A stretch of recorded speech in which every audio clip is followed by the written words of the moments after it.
Okay, so when I go riding, what I'm looking for is steeper terrain. That's what I like to ride.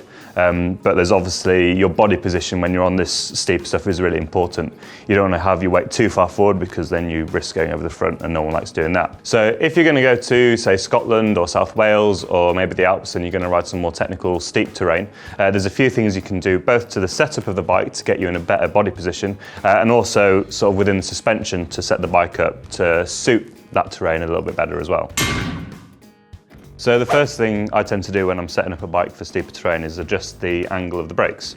So one of the more important things for me is having my wrists low on technical terrain. If your levers are more towards vertical, then there's a risk that your wrist is sort of over the top of the bars. So if you hit something technical or rough, you're more likely to roll the wrist over the top, and that's never great. So I like to run mine a little bit flatter.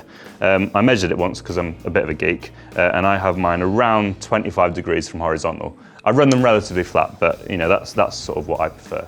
The other thing you find on sort of more longer alpine descents is you get this thing called arm pump where the muscles in your arm start to get pretty tired. What I like to do is run the brake levers quite far inboard, so they're a lot closer to the grips than a lot of people have. This means that you've got less distance to reach, and also means, if you come across something technical and you want to grab a handful of brake, it's a lot easier just to reach it when it's close than when it's further away. Obviously, you've got to make sure that when you pull the levers, you're not sort of pushing it all the way back to the grip, because that's going to hinder your braking performance. Some brakes, not this guide are, but say the RSC, also has bike point adjust, so you can have a little play around with that. So when you're riding sort of steeper terrain, you've sorted out your brake levers, the next thing to look at is your suspension fork. When you're going down steep terrain, obviously your weight's loading the front end of the bike a little bit more, and there's a risk that the fork's going to kind of overcompress and sit further into its travel than it normally would. What this does is steepen the head angle and helps bring that weight further forward, which is not what we want. So this is the BikeRadar T3, and this comes with low speed compression. Low speed compression is basically the effects of body weight, pedaling, and things like berms. So by increasing the compression damping on this, slows that down. What this means is that the fork will pack down less into its travel. So we just have to adjust this top little knob here by, 4 or 5 clicks from probably where it is now. Other forks on the market do have low speed compression damping circuits, although it tends to be in the higher end level forks. If you're running a Fox fork with, say, CTD, sometimes I find that the trail setting's better on steeper terrain because it has a bit more mid-stroke compression, which is, again, what we're kind of looking for. If your fork doesn't have low speed compression damping, which many don't, the other thing you can do is increase the progressivity of your fork. You do this by reducing the internal air volume of the fork. On a RockShox, that's done by a bottomless token. There's air sort of volume spacers for Fox forks and numerous other forks on the market as well.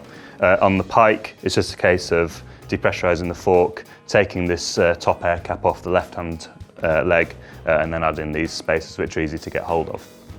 What this does is it means that the fork's going to ramp up into its travel a little bit earlier, and you can also get away with running slightly lower pressures, which means you get a little bit extra suppleness out of the fork, something which adding low speed compression decreases. So it's quite a nice balancing act to play.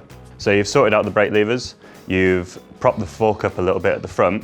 If you want to get really into like riding steep stuff, what you can do is run a little bit more sag on the back. What this will do is almost sort of let the bike sit into its travel a little bit more. So if you normally run your shock at, say, 25% sag, maybe run it at 30% sag, just let a little bit of air out. Much like the fork though, you can adjust the internal air volume of most shocks with volume spacers, and this again helps you get the fork ramping up into its travel later on in the stroke, which will help prevent the shock bottoming out. So the final thing we want to look at then is your pedals. So if you ride with flat pedals, then that's great. You can drop your heels and just push the bike over obstacles as you go. If you're a clipped-in rider and you're sort of starting to ride more technical stuff, you might want to think about the cleat tension just to help you get in and out of the pedals on more technical terrain. So on a Shimano, this is really simple. You just need to get a 3mm Allen key, just insert it into the tension bolt and turn it towards the negative side. It's indexed, which is quite nice, so you can count the number of clicks. Don't forget to do both sides of the pedal because you never know which one you're going to clip into, and obviously both sides of the bike. It can be a bit stiff if you've used the pedals a little bit. If you're running, say, time or egg beater pedals, you can adjust the orientation of the cleat, which adjusts the angle at which your foot pops out. It's another adjustment which you can make to make it a little bit easier.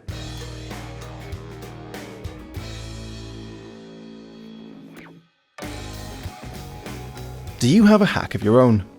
Whether it's repair, riding, fitness, or nutrition, tell us about it in the comments, and there's a good chance we'll spread the word by turning it into a video.